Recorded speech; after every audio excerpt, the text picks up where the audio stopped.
अस्सलामुअलैकुम, आप देख रहे हैं ANY न्यूज नेटवर्क। मैं हूं Mohammad Ehsan.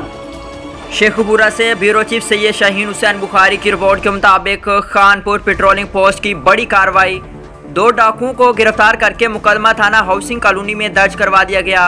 Additional IG Punjab highway patrolling police Rao Abdul Qayyum को दी गई हिदायत पर DIG Athar Waheed patrolling police की रोड पर वारदातें करने वालों को कैफरी किरदार तक पहुंचाने के लिए इमरान करामत बुखारी SSP लाहौर रीजन की ज़ेर निगरानी में आगा महमूद DSP शेखपुरा ने क्राइम कंट्रोल टीमें तश्कील दी और बड़ी कामयाबी के साथ दबंग कार्रवाई करते हुए मलिक नवाज ASI पेट्रोलिंग चौकी खानपुर ज़िला शेखपुरा ने अपनी टीम के हमरा नाकाबंदी करके 2 डाकुओं को गिरफ्तार किया और उनके कब्जे से गन पॉइंट पर छीनी हुई एक मोटरसाइकिल, असला, मोबाइल फ़ोन और नकदी रकम बरामद कर ली।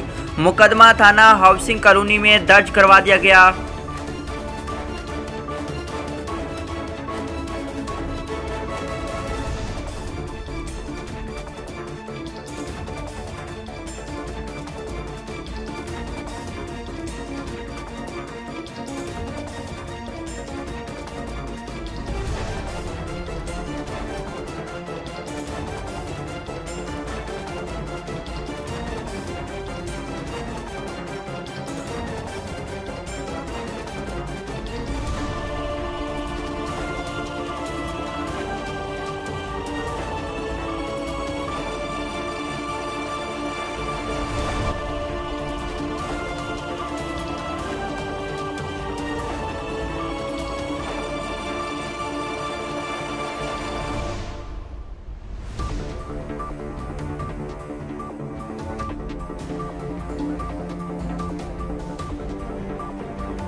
बुलेटिन में फिल वक्त इतना। मजीद देखते रहिए ANY न्यूज नेटवर्क।